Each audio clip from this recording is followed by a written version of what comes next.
Après les réglages techniques, pour accueillir Madame Céline Guiba, qui est architecte et PFL du bureau Mijong, qui va nous expliquer comment construire durablement aujourd'hui. Voilà. Madame, à vous la parole. Alors, bonjour à tous. Merci de consacrer 2 heures, ah non, ça ne va pas durer aussi longtemps, dans quelques minutes de votre temps ce samedi après-midi pour le passer avec nous, en l'occurrence maintenant avec moi, si j'arrive à régler ça. Je vais le mettre comme ça. Ok, donc on va aller sur l'aventure de la construction durable ensemble aujourd'hui. Donc j'aime bien toujours commencer la question de la durabilité avec cette image de référence. C'est une pièce artistique de Mark Dion, le futur musée d'histoire naturelle. Donc ça nous concerne tous. À quoi ressemblera le futur d'histoire naturelle de demain lié à ces questions de développement durable? Vous voyez sur la droite, on va faire en accéléré et en complément à ce que M. Miley nous a présenté avant, le contexte général, parler des paramètres humains qui sont des impondérables dans la notion de développement durable, et puis aborder la question concrète de comment construire durablement à part ne pas construire, et puis aborder quelques exemples variés sur, de construction que j'estime contemporaines et qui sont hyper durables pour moi. Donc ça, j'imagine que vous le connaissez plus ou moins tous. On est en plein dans cette transition énergétique, donc les challenges et aboutissements, on les connaît plus ou moins. J'aime toujours montrer le graphe de droite qui montre cette évolution de 1800 à 2017, et ça image différemment ce que Olivier nous a montré avant. On voit en 2017 les proportions d'utilisation d'énergie fossile en fonction d'énergie renouvelable. Juste aussi la notion que ce n'est pas une discussion qui est nouvelle, elle a un cadre légal et reconnu depuis déjà 1979. L'ICC, c'est l'abréviation pour le Intergovernmental Panel on Climate Change, qui monitore en fait ces évolutions tous les 2-3 ans. J'aime bien montrer en fait le récapitulatif du processus, parce que ce n'est pas un paramètre nouveau, c'est quelque chose, on voit que le changement ou la notion d'évolution est un processus lent à aborder. Pour ceux qui ne connaîtraient pas, mais ça devient redondant peut-être, l'ONU a édicté 17 buts de développement durable, et puis les pays, chacun les ont repris en partie ou entièrement. La Suisse en a fait son agenda 2030, et les cantons, en l'occurrence le canton du Valais et le canton de Vaud, ont choisi 10 points d'exemplarité sur ces 17 qui mettent en avant et puis pour application dans leurs différents projets. J'aime bien ça c'est à droite, l'image de droite, c'est le président de l'ONU qui propose de changer la numérotation de la paix dans le contexte actuel, de le passer du numéro 16 au numéro 1. Donc ça, c'était assez récemment. Les objectifs en Suisse, alors je n'ai pas mis à jour, j'ai gardé ceux de 2020. En gros, c'est l'image de droite, elle met en exergue que même en Suisse, on a des paramètres réels de changement climatique, on les sent, donc il y a une augmentation globale de 2% de la température, et puis la Suisse s'est mis pour but de réduire à 0 ses émissions carbone jusqu'en 2038, d'avoir un approvisionnement énergétique qui soit neutre en carbone et dépourvu d'énergie nucléaire jusqu'en 2050, et puis d'avoir une suppression progressive des énergies fossiles en parallèle de la sortie du nucléaire. Donc on voit qu'on est tous concernés actuellement, et puis ça a été très débattu ces dernières semaines, c'est très frais. Alors comment aborder ces notions de développement durable? Pour moi, il y a un paramètre fixe, c'est qu'on va devoir tous avoir l'esprit ouvert, et puis qu'il y a un shift radical de nos attitudes aussi qui doit avoir lieu. J'aime énormément cette image qui est l'image de fribourgeois qui descendent la Sarine vendre leur bois à Soleure avec ses radeaux. Et puis de juste dire que peut-être qu'un retour à un peu plus de sens commun et de simplicité est peut-être un des chemins en parallèle d'autres à préconiser. Donc, alors si un jour vous décidez de construire ou de rénover, que vous avez un projet de vie qui a trait à la construction, ce qui est important, c'est de vous demander vraiment ouais, pourquoi, quel est mon rêve et pourquoi je le fais. Et puis, de se poser toutes ces questions qui sont primordiales, comme quelles sont mes habitudes de vie, quels sont mes besoins, quel est mon budget réel.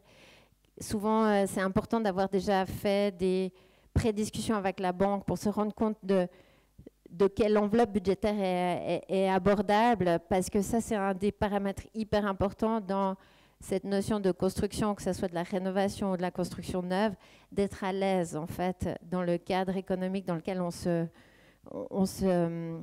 bouge. Et puis, de définir un cahier des charges qui soit le plus précis possible pour vos interlocuteurs futurs. Donc, c'est hyper important que vous ayez vos besoins définis de manière claire. Un deuxième paramètre qui est très, très important, c'est de bien s'entourer. Ça veut dire le paramètre humain, le choix de vos mandataires ou le choix de vos interlocuteurs, hein, il va définir la qualité du processus que vous allez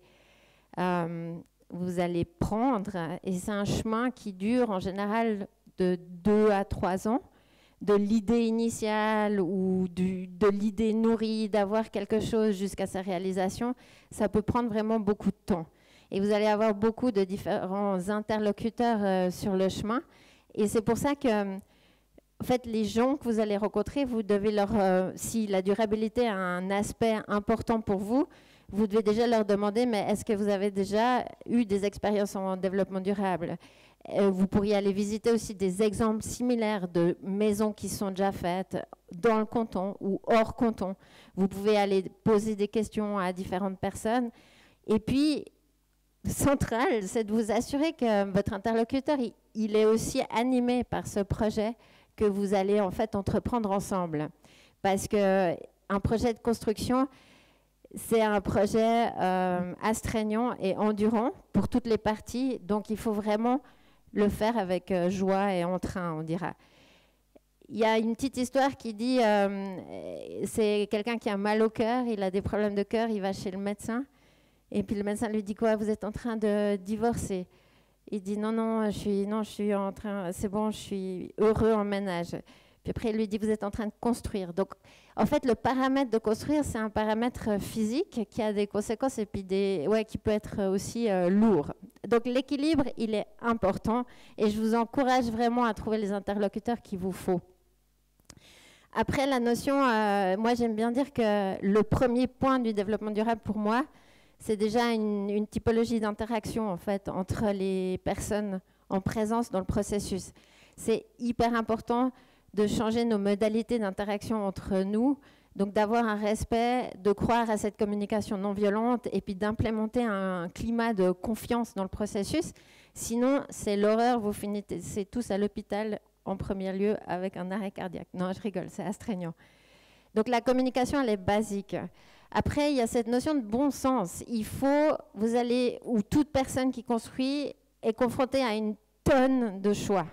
En fait, c'est tout un processus constant d'arbitrage entre des options possibles. Et puis, du coup, vous allez être amené d'une manière ou d'une autre à faire des choix. Et donc, en fait, ces choix-là, il faut être préparé à se dire que en fait, c'est un processus normal, c'est un processus itératif, parce qu'il y a beaucoup de gens qui commencent une construction en partant de l'idée que c'est linéaire. En fait, il n'y a rien de linéaire, parce que vous avez affaire qu'à des gens en face, donc en fait, il n'y a rien de maîtrisé. Donc en fait, il faut être apte et assez agile pour admettre que c'est un processus qui va partir comme ça, qui va aller un peu là, qui va partir sur la gauche, un peu sur la droite, et puis que constamment, vous allez devoir faire des choix avec votre bon sens, si c'est possible. Donc moi, j'ai mis, il faut s'écouter et puis se faire confiance, parce qu'au final, au fond, on sait ce qui est bon pour nous aussi. Après, développement durable, c'est aussi pour moi comprendre qu'on est dans l'ère du temps, en fait, comprendre qu'on n'est pas du tout dans un processus sociétal isolé. Tout s'inscrit dans une continuité. Et puis, ce qu'on fait, ça se fait depuis l'ère du temps et ça se fait, suivant les époques, de manière très différente au fur et à mesure du développement technologique présent. Un paramètre aussi hyper important, c'est qu'en fait, l'acte de construire, il définit une mémoire collective. Il va définir une identité qu'on partage tous. Donc souvent, les gens, ils ont l'impression « Ah non, mais moi, je construis, de toute façon, c'est pour moi, c'est un geste, en fait, qui regarde que moi. » Mais oui et non, parce que votre construction, elle aura une implication dans le domaine public, elle aura une implication sur vos voisins, elle aura une implication dans votre communauté. Donc, en fait, c'est une question de responsabilité un peu plus large, au sens large. Ce qui est fascinant aussi, c'est qu'on ne construit pas la même chose suivant les climats. Ça, c'est un fait que vous connaissez. On ne construit pas la même chose si on a un terrain plat ou si on a une pente. On ne construit pas la même chose si on est inuit ou si on est valaisan ou si on est zurichois, en gros. Et puis, à la base, on construisait avec ce qu'il y avait à disposition dans un rayon d'action de 200 mètres, quoi.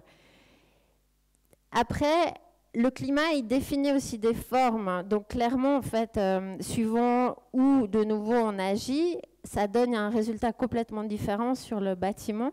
Il y a des techniques ancestrales qui donnent aussi un visuel identitaire différent à la qualité de nos espaces construits.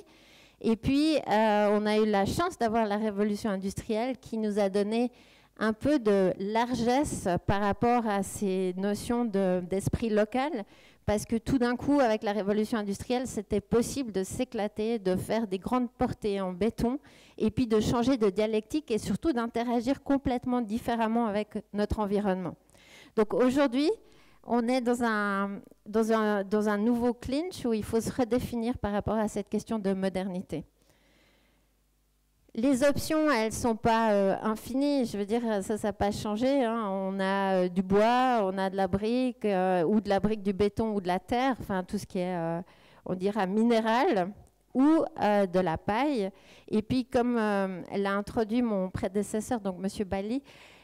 Miley, pardon, je m'excuse, donc Olivier, on peut construire soit étanche ou soit respirant. Donc c'est un peu les deux tendances. Minergie, clairement, il l'a formulé, c'est un bâtiment qui va être étanche, qu'on va tester à son étanchéité pour s'assurer du bilan de l'échange thermique entre l'intérieur et l'extérieur. Et puis la tendance qui revient un petit peu en parallèle, c'est de construire en monolithique. Et que ce soit un bâtiment qui respire, où l'air passe tranquillement de l'intérieur à l'extérieur et repart sur l'extérieur après avoir chauffé ce qui doit chauffer. Donc ça, c'est les deux options qui vont se profiler en fait, dans le processus de construction, bien que le monolithique soit pas du tout, enfin, c'est pas encore intégré sur le marché commun. Donc, confort. Un jour, quelqu'un dans la modernité a défini que ce qui était super, c'était de vivre à 20 degrés avec 50% d'humidité et puis d'avoir cette étanchéité intérieure-extérieure. Et depuis, toutes les normes et recommandations et lois et ordonnances qui ont été faites, tous les calculs se font en fait sur cette valeur définie. Et ça, c'est assez fascinant parce que dans les nouvelles constructions, en fait, on a un climat uniforme. Vous allez retrouver partout la même chose parce que ça a été une moyenne qui a été un jour arrêtée et définie. Et celle-là, avec la crise énergétique comme on la connaît, elle va peut-être devoir être mise en question. Ce qui est super, c'est que Olivier a abordé toutes les questions, donc il l'a très bien dit, il y a des lois et ordonnances, il y a un aspect légal qui est défini par le MOPEC, Lefebvre et Louret, et tac, derrière, il y a des normes qui régissent le domaine de la construction. Et pour ce qui est de la technique du bâtiment, on navigue dans ces trois normes et elles sont toutes construites aussi sur ces valeurs de base, ces 20 degrés, ces 50% d'humidité. Ce qu'il a aussi super décrit, et je suis très contente, comme ça, je n'ai pas besoin de le faire, c'est tout ce qui est lié au CECB, Minergie, SNBS et autres labels, c'est dépendant en fait de votre bonne volonté et c'est un calcul aussi financier entre le rendement des subventions et ce que vous investissez en plus pour le faire. Abordé aussi dans l'introduction, c'est un des thèmes, je pense, dans le soft qu'on va devoir aborder tous, c'est ce shift ou ce changement de perception ou de mentalité lié à notre environnement construit. Alors, construire durable, donc le premier paramètre, c'est de l'endurance parce que c'est aussi à tâtonnement aujourd'hui, parce que ce n'est pas non plus une connaissance qui est complètement libéralisée.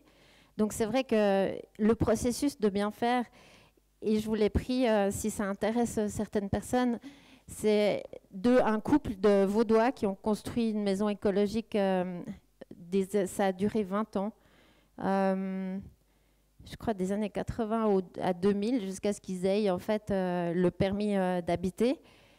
Eux, ils disaient, un des paramètres, c'est vraiment qu'il fallait chercher parce que la connaissance et le savoir, il n'est pas distribué. Donc, il faut une typologie d'endurance parce que dans ces thématiques de changement, personne ne sait vraiment ce qui est juste et ce qui est faux. Et il y a pas mal d'expérimental. Par contre, ce qu'on sait, les buts et objectifs d'une construction durable, c'est de réduire la consommation énergétique. Donc ça, on l'a vraiment abordé auparavant.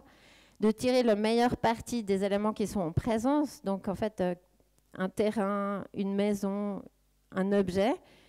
Et puis, de voir qu'est-ce qui peut vous apporter. Ce qu'il faut aussi comprendre, c'est que construire durable, ça veut dire aussi valoriser ce qu'il y a en présence. Ça veut dire comprendre ce que votre site il vous amène, quel est son potentiel, son orientation, son type de sol, quelle est sa particularité, est-ce qu'il y a un courant d'eau, est-ce qu'il y a du vent. Donc identifier en fait qu'est-ce qui fait l'identité du site que vous avez ou de l'objet que vous avez acheté.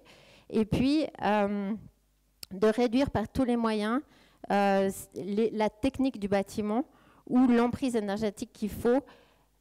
Il a défini très bien, Olivier, il y a ces différents scopes de la consommation à la production indirecte qu'engendre une rénovation ou une construction. Et puis, si on veut être dans du durable et local, donc c'est aussi mettre en valeur une chaîne de valeur locale, souvent ça va nous induire, on va avoir recours à des matériaux qui sont produits localement, qui sont proches de nous, qui ont une empreinte carbone à travers leur livraison qui est aussi petite. Donc les paramètres, ils sont variés. Dans la conception, par rapport à l'implantation, ce qui est important, c'est de comprendre que de nos jours, par exemple, construire une piscine, c'est plus d'actualité. Et puis que l'emprise au sol ou l'économicité de l'emprise de votre bâtiment sur un site, il doit être efficace parce qu'à terme, il doit peut-être éventuellement permettre d'accueillir une deuxième maison ou une troisième maison. Donc, il faut le faire de manière intelligente en termes d'économicité d'implantation. Les matériaux, on en a déjà parlé. Et puis, l'optimisation énergétique en termes de sobriété. Donc, en fait, il faut optimiser tous les processus de fabrication. Un aspect que vous avez évoqué ou qui a été évoqué dans le public, c'est le confort et la santé. Donc, au fait, aussi de se poser la question, est-ce que je suis sur un site pollué? Est-ce qu'il y a des gaz? Est-ce qu'il y a des choses qui pourraient, sous-jacent, nuire à ma santé? Donc, les principes de base, je crois qu'on les a vus aussi dans le schéma que Olivier nous a montré. Moi, je rajouterais qu'un principe vraiment de base, c'est cette valorisation de ce qu'il y a, égale quelle est la forme de ce qu'il y a. C'est en termes solaires ou d'énergie ou de chaleur, c'est de capter, de se protéger quand il y en a trop, de stocker et de pouvoir réutiliser. Dans la même forme, c'est de transformer ce que j'ai stocké en électricité ou en énergie. C'est de me protéger pour l'été de la chaleur ou du chaud par des mesures architecturales. Et puis, nouvellement, mais ça je crois que vous l'avez tous sur votre champ de vision, la question de l'eau, qui cette année a été une question centrale. De dire, il faut récupérer l'eau de toiture, il faut récupérer les eaux de surface ou les infiltrer, il faut faire de la rétention d'eau. Et puis, je me disais, ce serait super que Minergie l'intègre aussi dans son lamelle pour en fait sensibiliser les gens au fait que théoriquement, le 99% de l'eau qui est propre à votre terrain, elle devrait rester sur site. Il faut absolument changer le paradigme et dire que l'eau reste en local pour favoriser le climat local, pour avoir une meilleure hygiène de vie et compagnie. Tac. Donc, je crois que vous l'avez compris, l'ADN du site, donc qu'est-ce qui fait le site, est central. La question de l'implantation, c'est cette question de vue, de vent, de gain solaire. La forme aussi du bâtiment joue un rôle central. Est-ce que c'est un bâtiment qui est compact? Ou s'il n'est pas compact, est-ce qu'il est fait de telle manière à ce qu'il mette à profit soit une protection solaire, soit une ouverture, soit une protection du vent. Donc on voit que tout est lié dans la conception, dans la conception d'un volume. Et puis l'enveloppe, donc ça veut dire quel type de pull j'ai ou quelle est ma structure, comment je porte mon bâtiment, et puis finalement cet extérieur. Dans l'ADN du site, qu'est-ce qu'on comprend? On dit de nouveau, c'est quoi la qualité de mon sol en premier lieu? Est-ce qu'il est assez bon pour que je puisse faire de la rétention d'eau? Est-ce qu'il est pollué? Est-ce qu'il a plutôt tendance, suivant la pente, à glisser? Quel type d'ensoleillement j'ai? Orientation? Est-ce que j'ai de l'eau en présence? Est-ce que je peux profiter de ma cave pour me protéger du chaud? Et puis blablabla. Donc ça, je crois que vous l'avez bien compris. Et puis, juste de vous rendre compte que ces choix de base, donc le choix du site, son altitude, son orientation, son potentiel à avoir des gains solaires et compagnie, c'est 25% du rendement global de votre projet. Et puis que sa forme, son gabarit, c'est 40% du rendement global du bâtiment. Donc c'est juste pour vous sensibiliser au fait que ce paramètre de formaliser ou de formaliser vos besoins dans un setting sculptural, il est quantifiable en termes de rendement. Et après, la même chose avec les gains solaires, qui sont une partie super prépondérante, parce qu'on va capter avec les gains solaires en toiture. Donc, est-ce que j'ai une toiture plate? J'ai pas une toiture plate. Est-ce que j'ai une serre ou une verrière qui me permet en été de me protéger, et puis en hiver de stocker de la chaleur, donc c'est comme une isolation. Et puis de vous rendre compte aussi que mes gains solaires, ils ne sont pas les mêmes en été qu'en hiver. Et du coup, mon bâtiment, dans sa forme et son expression, il doit pouvoir faire face à ce changement de saison. Pour ce qui est le dimensionnement de la technique, donc ce n'est pas non plus de la sorcellerie, on voit que les facteurs influents de nouveau sur la technique du bâtiment, c'est cette implantation dans le terrain. C'est l'affectation qui habite, comment j'y vis, quelle température je veux y avoir, quelle est ma tolérance au confort aussi, parce que ça peut être très personnel si ce n'est pas pour de la location. Et puis, comment je vais aborder cette question de technique, parce que dans l'absolu, tout ce qui est technique du bâtiment demande un entretien. Donc, a priori, idéal, c'est de construire avec un minimum de technique, parce que ça veut dire minimum d'entretien, ça veut dire minimum de coût. Et ce que Olivier n'a pas retracé dans l'entretien du bâtiment par rapport à l'investissement, donc on dit que l'investissement du bâtiment, c'est 20% sur son cycle de vie. Donc ça veut dire que derrière, il y a 40% qui est lié à l'exploitation du bâtiment. C'est pour ça que c'est primordial en fait, de bien réfléchir l'accroche, le début, et puis qu'en fait, en termes de coût, c'est rien par rapport au cycle de vie global du bâtiment. Souvent, on a l'impression que c'est planificateur, mais qu'est-ce qu'ils sont chers? En plus, ils savent rien faire, ils sont chers et ils servent à rien. Mais en fait, non, ils vous servent à bien réfléchir au début pour pouvoir avoir un rendement sur le long terme qui est efficace. Les mesures architecturales qu'on peut prendre pour construire durable, donc on l'a vu, c'est la forme, le gabarit du bâtiment, c'est la hauteur d'étage. Alors celle-là, elle est centrale. Donc plus vous avez de hauteur, 2,80 m, c'est idéal pour avoir une convection naturelle de l'air. Ça veut dire que la tendance aujourd'hui, c'est 2,40 m dans le logement public. Et puis ça, c'est pas idéal parce que l'air, il reste un peu bloqué et puis il fait un peu plus chaud. Donc clairement, quand on construit à hauteur, ça c'est surtout dans les centres urbains, jusqu'à aujourd'hui, la tendance c'était d'optimiser la rationalisation entre la hauteur d'étage et puis ma hauteur totale. Par contre, gentiment, ce qui se dégage, c'est qu'à terme, sur mon cycle de vie global du bâtiment, c'est presque plus intéressant d'avoir une hauteur qui me permet de réduire en fait mes coûts d'installation. Donc c'est ça qui devient assez fascinant quand on prend en compte la globalité. Après, l'enveloppe, la matérialité, ça veut dire comment je la construis. Est-ce que c'est du monolithique et je respire, ou bien est-ce que je suis étanche et puis et compagnie. Après, les protections solaires, on a vu qu'elles jouent un rôle énorme entre l'été et l'hiver. Et puis après, les ouvertures et les types de répartition. C'est où que je suis ouvert pour avoir un maximum de gains solaires quand je le veux. Et comment sont mes ouvertures? Est-ce qu'elles vont du sol jusqu'au sous dalle ou est-ce qu'elles ont un garde-corps? Ça, c'est tous des thèmes qui changent aussi votre appréhension intérieure. Et le contrôle des flux que Olivier nous a montré auparavant. Je voulais juste aussi vous introduire juste la notion de confort. Donc, quand on parle de confort intérieur, il y a ce confort thermique qui a été soulevé avec Olivier avant. Il y a aussi la notion de qualité de l'air. Donc, quel type d'air j'ai, son renouvellement, son débit. Est-ce qu'il y a des gens qui sont sensibles, des fois ça tire, il y a un petit courant d'air, ça certaines personnes n'aiment pas. Donc tout ça, c'est des choses qu'il faut aussi anticiper et puis ça se maîtrise.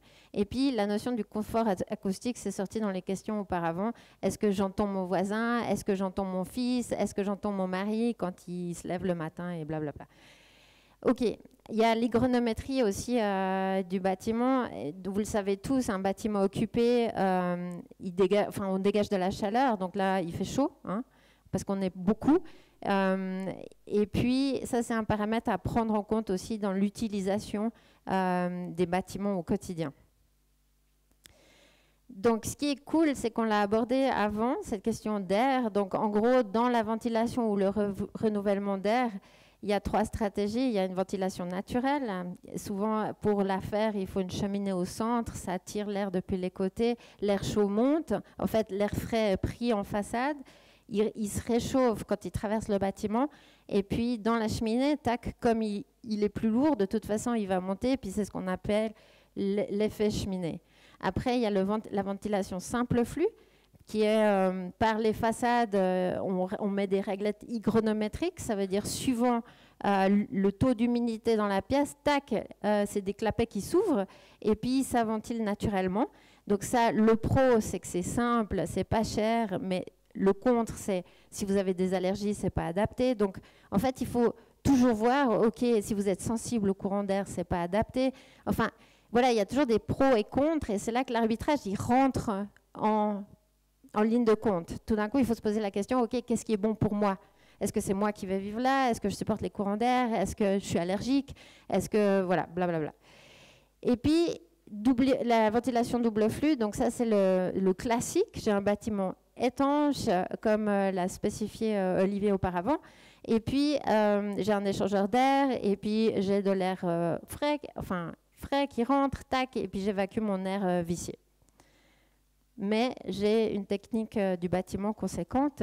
Et puis, par contre, elle n'est pas... Je change mes filtres chaque année, donc ce n'est pas un entretien non plus diabolique. Je vous ai juste mis cette slide pour ceux qui ne sont pas du métier, pour les villes aussi, à l'échelle d'une ville ou d'un quartier. Donc, la réflexion, elle est en cours. Chaque ville fait son plan climatique actuellement. Là, je vous ai mis juste un screenshot de celle de Zurich. On voit que ils tiennent la même chose de ces courants d'air, après ils tiennent de ces espaces verts en compte. Après, cette notion de réseau, mettre en réseau les choses pour être efficace. Après, la question des cours d'eau. Après, la question des îlots de chaleur. La question aussi de l'information ou comment je communique avec ma population pour aborder aussi cette transition ou cette nouvelle appropriation des espaces urbains. Donc la boîte à outils, je crois que vous l'avez bien compris, il y a cette notion de géométrie, il y a cette notion constructive du type d'enveloppe, il y a la question des ouvertures, comment elles sont faites, où elles se trouvent, quelle taille elles ont, et puis est-ce qu'elles bénéficient au maximum ou vont chercher les gains solaires idéaux. Il y a la question de la protection, enfin des protections solaires, comment elles sont faites, est-ce qu'elles sont bien orientées, est-ce qu'elles sont amovibles, est-ce qu'elles sont flexibles. Il y a la question du chauffage, est-ce que je profite des éléments en présence, que ce soit ma nappe phréatique, ça a été stipulé auparavant pour faire du free cooling ou me permettre d'autres choses. Est-ce que je construis un puits canadien pour avoir la fraîcheur du sol? Voilà, il y a des alternatives aussi en termes de chauffage. Et puis la ventilation, on l'a abordé auparavant. Et l'eau, qui est notre nouvelle invitée sur ce panel, on dira, du développement durable dans les consciences.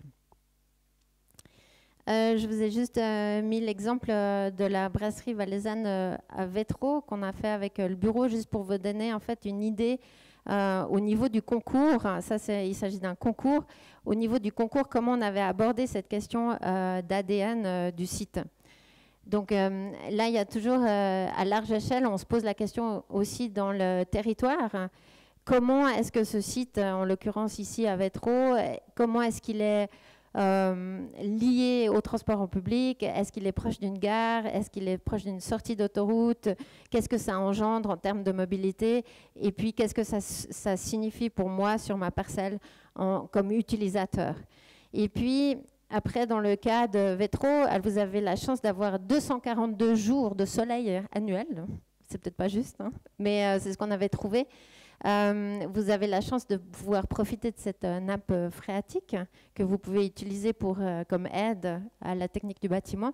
Vous avez, alors ça c'était en l'occurrence pour la brasserie, on a la chance d'avoir en direct de l'eau pluviale qu'on peut récupérer aussi. Il y avait le potentiel aussi du panorama, donc 360 degrés. La qualité du sol aussi qu'on pouvait réutiliser pour en faire éventuellement des murs ou construire. Puis il y avait la notion aussi de dire que le bois local est proche sur les coteaux avec les différents triages d'un côté et de l'autre. Et puis là on avait mis pour la question du hêtre qui à l'époque devait venir du sud de l'Allemagne, donc on avait dit que pour des grandes portées c'était un bois dur qu'il nous fallait, donc de dire qu'en fait il était qu'à 80 km. Il faut savoir aussi que la chaîne du bois est en totale mutation aujourd'hui en Suisse jusqu'à il y a quelques années, et ça c'est très récent, je dirais même jusqu'à il y a 2-3 ans. On exportait 80% de notre bois qu'on manitençait, ou je ne sais pas comment le formuler, à l'étranger et qu'on rachetait sous une forme collée ou autre. Et là, c'est génial, après quelques années de mutation, il y a la possibilité de le faire en local, en Valais maintenant. Jusqu'à aujourd'hui, c'était qu'en Emmental qu'on pouvait le faire. Donc, bravo à tous pour y être arrivés, ça c'est génial. Et là, juste la notion de la machine, en fait, de cette technique du bâtiment. Ici, on voit le cycle de vie du bâtiment où on thématise les éléments qu'on a abordés auparavant. Donc, le solaire avec ce photovoltaïque en toiture, la récupération de l'eau de pluie, l'optimisation de la nappe phréatique ici pour produire le froid nécessaire aux cuves. Puis la proximité à Éco-Énergie, vous avez eu une présentation ce matin pour l'appoint, pour ce qui est lié à la chaleur et au chauffage.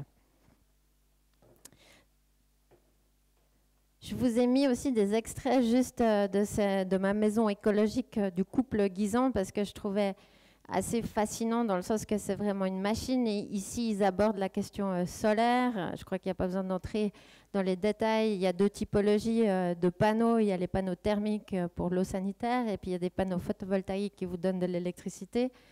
Après, il y a la notion de comment je chauffe justement ma transformation pour l'eau chaude sanitaire.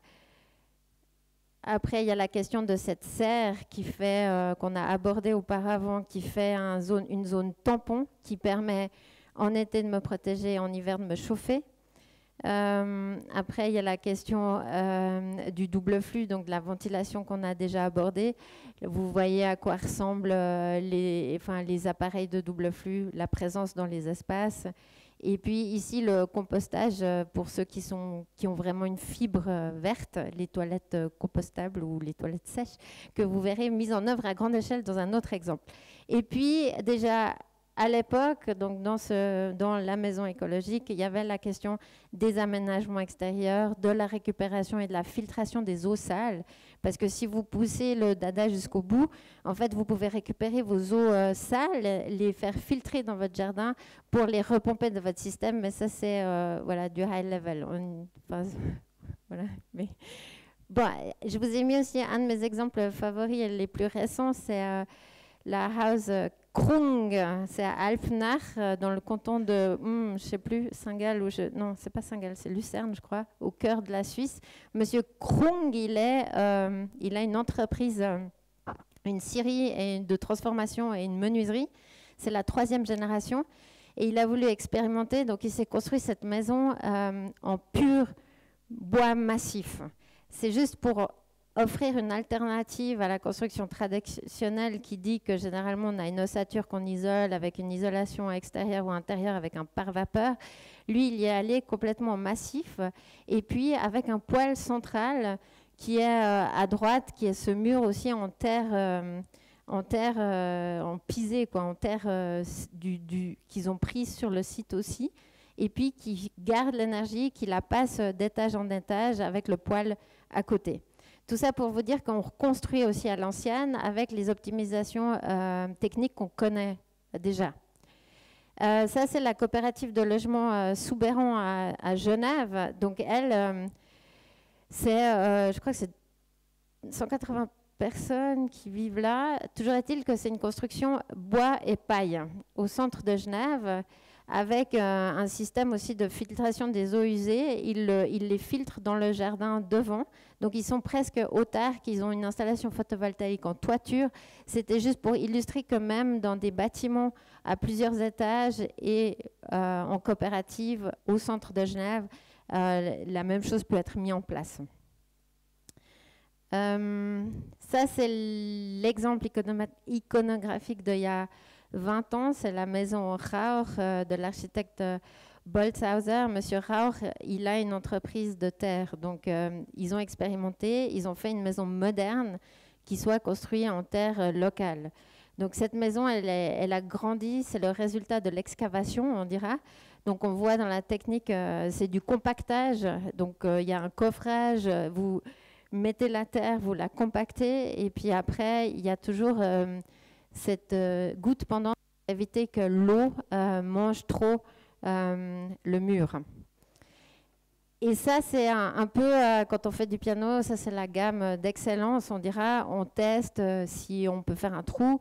Avec la terre du trou, est-ce qu'on peut construire des murs? Et puis élever cette maison qui est orientée plein sud avec une architecture complètement contemporaine et puis qui bénéficie de cette excavation, de ces caves, de ces rochers pour stocker la nourriture et compagnie. Donc tout a été décliné en termes de développement durable. Ici, à Lustenau, on est à la frontière nord avec l'Allemagne, non, l'Autriche en l'occurrence, et puis c'est un bureau suisse-alémanique, ou non, alors autrichien, je m'excuse, Baumschlager-Eberle, qui sont à la pointe un peu en développement durable, qui expérimentent beaucoup, et ça c'est un bâtiment administratif construit en monolithique, en briques, qui a une hauteur d'étage de 2,80 et qui a le système qu'Olivier vous a décrit auparavant, il est monitoré. Donc les ouvertures de fenêtres, tout le renouvellement de l'air ne se fait pas par double flux,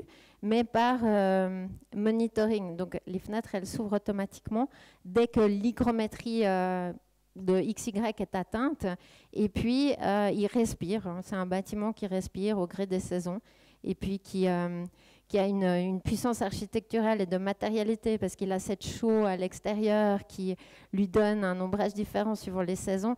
Enfin, c'est juste magnifique. C'était juste pour vous montrer que à grande échelle aussi, on peut construire des belles choses en monolithique et complètement en passif et monitoré.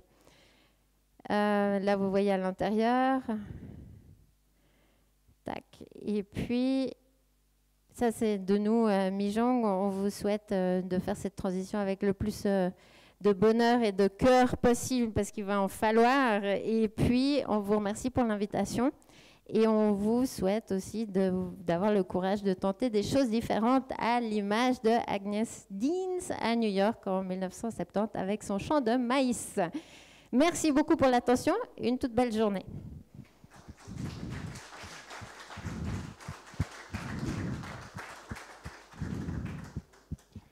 Merci Madame Guiba. Donc très intéressant cette conférence sur comment construire durablement. On a vu avant comment rénover. Là, on a eu des exemples qui auraient peut-être mérité qu'on aille encore plus dans le détail de ces derniers exemples, parce que c'était vraiment significatif et instructif.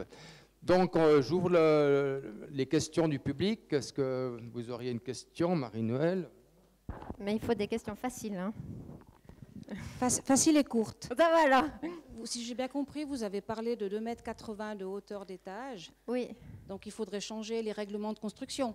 Parce que maintenant, la hauteur maximale, c'est, comme j'ai compris, 3 mètres tout compris. Donc c'est pas possible d'avoir à l'intérieur 2,80 m. Moi, j'habite dans un immeuble où j'ai 2,50 m de plafond, mais le règlement communal de Vétro parle de 9 mètres pour 3 étages, etc. Donc il faudrait changer quelque chose. Oui, alors il y a clairement des paradigmes de règlement de construction qui doivent s'adapter. Donc, mais ça, c'est on travaille dans les communes. Ils voient eux-mêmes que des fois, ils sont à la limite. Vous avez raison, c'est un bon point. C'est vrai que moi, quand j'ai vu la première maison, mais j'en ai vu une il n'y a pas longtemps, toute neuve, à 2,80 m sur Vétro, donc peut-être qu'ils ne se sont pas alignés sur le règlement. Je me suis dit, mais c'est quand même un peu du chauffage qu'on fait inutilement. On chauffe un volume en plus, mais si on construit juste, on a moins besoin de chauffer. Et j'apprends là, en effet, que 2,80 m, c'est mieux que 2,40 m ou 20 quoi. Disons, c'est pas mieux, ça offre d'autres possibilités. Mais pour la ventilation, pour la convection naturelle. Convection naturelle, voilà. Bonne question. On va analyser ça. On a notre conseiller communal en charge du règlement des constructions, Dominique Custer, qui a l'oreille attentive et qui va contrôler si dans leur projet, parce que le règlement des constructions à Vétro est justement en phase d'être remise à jour et validé. Donc on va contrôler si on a toujours cette notion de 3 mètres maximum par étage, dalles comprises. D'autres questions? Oui.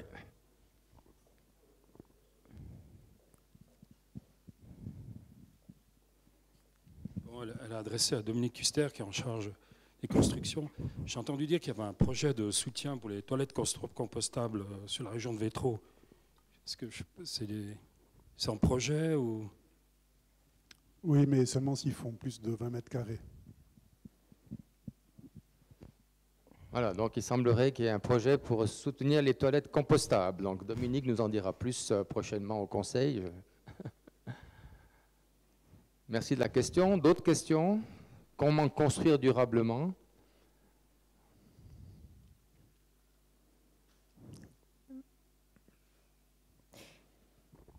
Dominique, peut-être conseiller en charge des constructions, une petite information sur la philosophie de notre prochain règlement des constructions. Je te prends à froid là, mais... Oui, un peu assez à froid. Mais effectivement, donc, ce nouveau règlement des constructions, ça va être l'opportunité de faire passer un certain nombre de normes, d'exigences qui vont évidemment dans le sens de la durabilité, de l'économie d'énergie, etc. Alors effectivement, tout ça a forcément un coût. Alors ça, peut-être, c'est une question indirecte. C'est est-ce que ces constructions durables, combien elles vont coûter?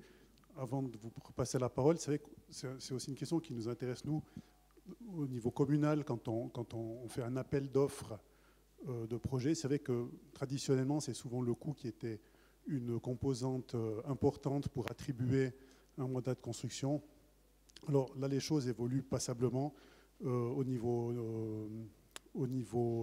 des nouvelles normes pour l'attribution pour les marchés publics qui, et ça devient bientôt une exigence légale, il faut mettre en avant la durabilité.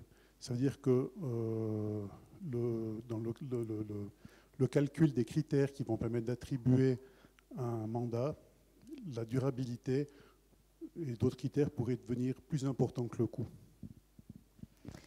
Alors, ce qui est assez fascinant, c'est que ça change aussi assez vite. Le Covid, il a eu... alors, je donne juste l'exemple concret des 2 derniers événements de la géopolitique globale, je m'excuse. C'est que, par exemple, le Covid, il a eu comment on dit, il y a eu des interruptions dans la production de chaînes de valeur locales, et puis globales. Et du coup, par exemple, le prix du pétrole, il a pris l'ascenseur. Ce qui a permis aujourd'hui d'être concurrentiel dans une construction béton-isolation. Parce qu'avant, en fait, le bois était plus cher à la construction qu'un béton avec une isolation usuelle. Et comme le pétrole, le prix de l'isolation en styropor, qui est du Sagex, du pétrole, et ben, il a pris l'ascenseur. Du coup, aujourd'hui, ce qui est génial, c'est que pour la première fois en 25 ans, ça devient possible de construire en bois sans plus-value, indirectement. Et le deuxième effet, c'est l'effet de l'Ukraine. La construction métallique, elle a pris tellement l'ascenseur que pour de l'industrie, le bois devient aussi attractif. Donc c'est assez fascinant comme... et moi, je reviens à ma thèse de l'ère du temps, c'est qu'on est tellement ancré dans des paramètres globaux qu'en fait, on navigue, ça navigue assez vite.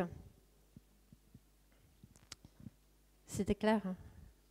Oui, sur la corrélation entre le coût du bois ou du synthétique, disons. Voilà. Ouais.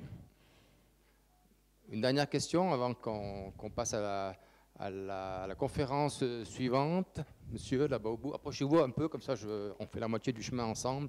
Parce que les conférences sont enregistrées et passeront sur Internet, si jamais.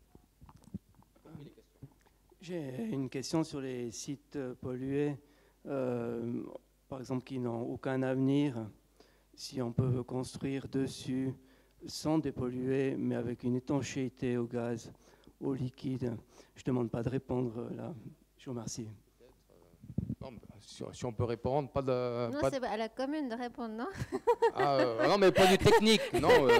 Moi, j'ai pas l'aspect technique si on peut construire sur... Actuellement, on peut construire sur un site pollué. On ne doit pas aller gratter dedans. Ouais, hein. c'est ça. Est-ce que techniquement, il existe des moyens de mieux isoler pour pas qu'on ait des soucis de pollution? Voilà. Bon, instinctivement, moi, j'irai pas. Personnellement, je vous le déconseille, mais si vous le faites, il faudrait, ce serait bien de nettoyer, décontaminer votre sol, mais ça a toujours des coûts.